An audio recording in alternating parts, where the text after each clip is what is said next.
আর এবারে আমরা নজর রাখবো বাংলাদেশের পাশাপাশি এই রাজ্যের দিকেও নজর রাখবো। নজর থাকবে শহর কলকাতার দিকে, কেননা কলকাতার রাজপথে আবারও গর্জে উঠেছেন চিকিৎসকেরা।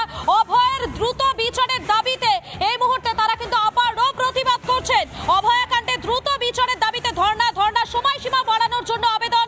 আদালতের দ্বারস্থ চিকিৎসকদের সংগঠন। এবং এই মুহূর্তে আমাদের সঙ্গে সরাসরি রয়েছেন আমাদের প্রতিনিধি এলিনা রয়েছেন। আমি এলিনার কাছে চলে যাবো সরাসরি। এলিনা, এই মুহূর্তে তুমি সেখানে রয়েছো, যারা চিকিৎসকরা রয়েছেন তারা কি বলছেন? সময়সীমা বাড়ানোর তারা একটা আবেদন জানাচ্ছেন।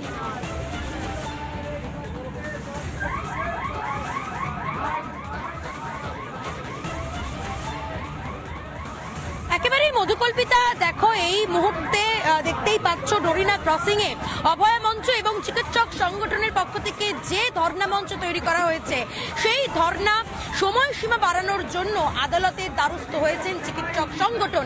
আজকে সেই মামলা দায়ের করার জন্য কিন্তু অনুমতি মিলেছে। আমি একটু কথা বলবো যারা অভয় মঞ্চের পক্ষ থেকে যারা রয়েছেন তাদের সঙ্গে।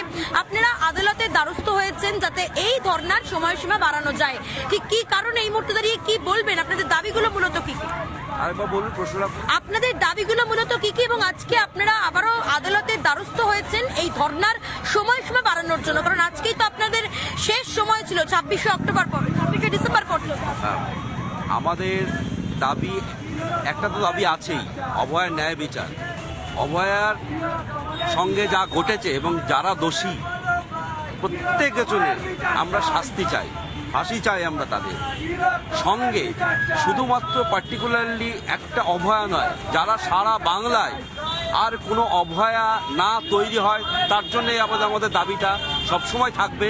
আমরা থ্রেড কালচারের বিরুদ্ধে আছি, যেটা সর্বক্ষেত্রে A to Z সমস্ত ক্ষেত্রেই এই থ্রেড কালচার লাস্ট আমরা এত বছর ধরে, অর্থাৎ এই 13-14 বছর। আদালতের দ্বারস্থ হওয়ার কারণটা কি? ধর্ণার সময়সীমা বাড়ানোর জন্য কেন আদালতের দ্বারস্থ হওয়ার কারণ, আমাদের এই অবস্থানটাকে আমরা কন্টিনিউ করতে চাই, যে আমাদের এই আন্দোলনটা চলবে। আমরা তার জন্য আমরা আদালতে অ্যাপিল করব, তাতে যদি আদালত আমাদেরকে পারমিশন দেন যে না এটা কন্টিনিউ করবার জন্য, তাহলে চলবে। যদি আদালত পারমিশন না দিয়ে থাকেন, আমরা রাস্তায় অলি গলিতে সমস্ত জায়গায় আমাদের প্রতিবাদ চলবে, যেমন চলে এসছে 14 আগস্ট থেকে যেমন আমরা চলে এসছে, আমাদের প্রতিবাদটা চলবে।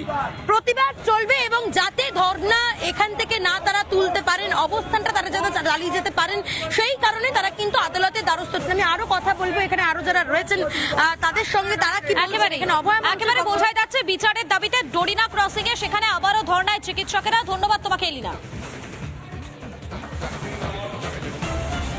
দেশ হোক বা বাংলাদেশ, যে কোনো সংকটে চুলচেরা বিশ্লেষণ, তীক্ষ্ণ বাণী, ছিন্ন ভিন্ন সব কুযুক্তির জাল, মানুষের প্রশ্ন নিয়ে নেতাদের মুখোশ খোলে অনির্বাণ।